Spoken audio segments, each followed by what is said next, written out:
Now, Sphesihle, let's talk about the future.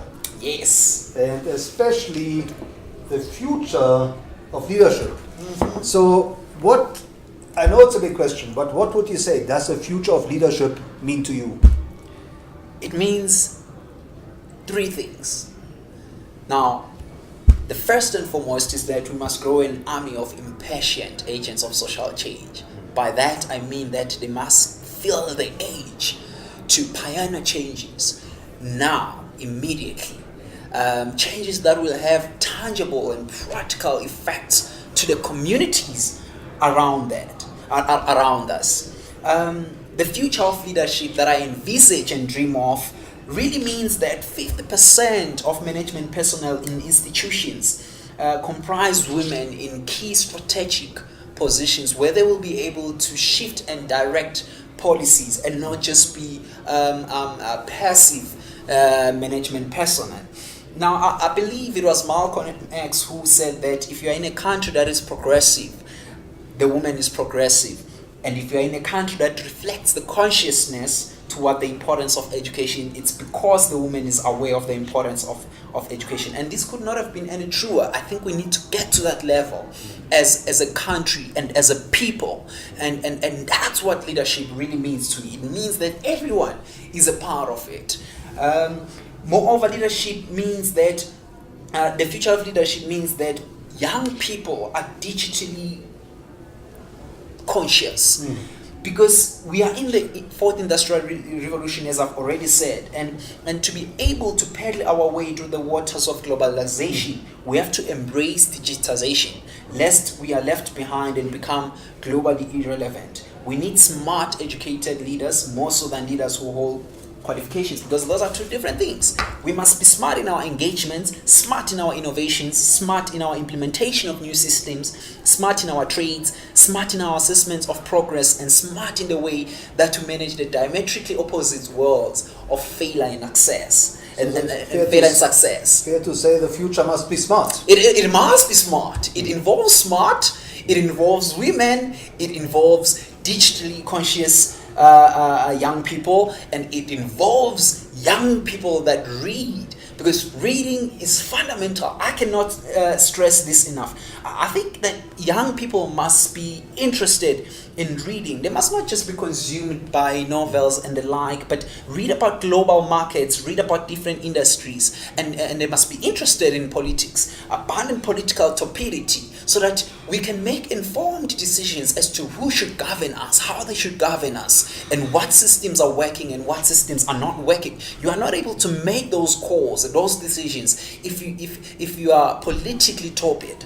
Be part of the community. Would you agree that true leaders are readers? Yes, true leaders are readers. Okay. Indeed, it is true that all that age. Thank you. Now, specifically looking at your own journey, what is it that you have learned from your own journey that you consider really important for building future leaders? I think leadership is not a label that we wear. One is not a leader merely because they regard themselves as a leader. Selflessness is intrinsic to leadership.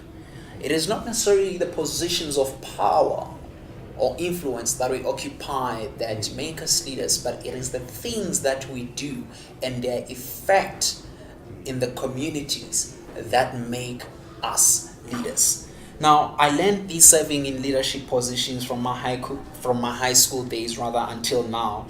I realized that there are greater returns when a leader in any organizational structure or team treats everyone as leaders, not followers, and giving control, not taking control.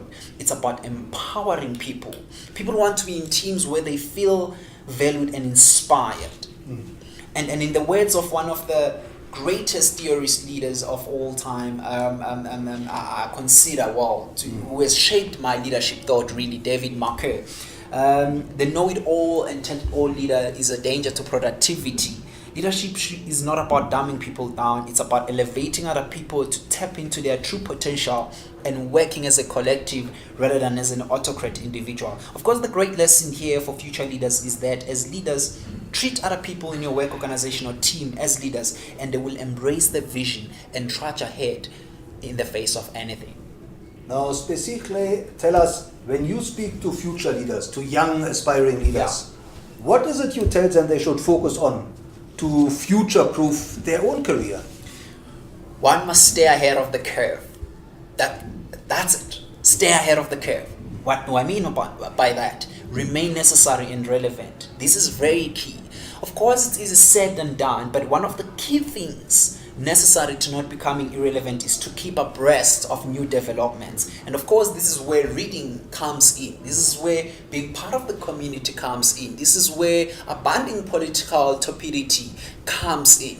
This is where learning about global markets comes in. You need to be to remain necessary and relevant. This is where being digitally conscious comes in. Develop a wide social network base. And as I've already said, we are in this fourth industrial revolution. And as sad and anticlimactic as this may be, AI or artificial intelligence may be coming for our jobs. The question is, how do you survive when that happens? How do you future-proof your career? You incorporate technical skills as part of the package you offer to your prospective employer or clients. Have the necessary expertise to operate at both at a traditional and technical level as your job may require. And of course, this, as I've said, this is something that concerns our education system holistically. It may need to revision to incorporate technical education into all academic programs across the board. But the least that we can do as individuals is to develop ourselves through the ways I've mentioned and make sure that we are always ahead of that curve. Have a global mindset.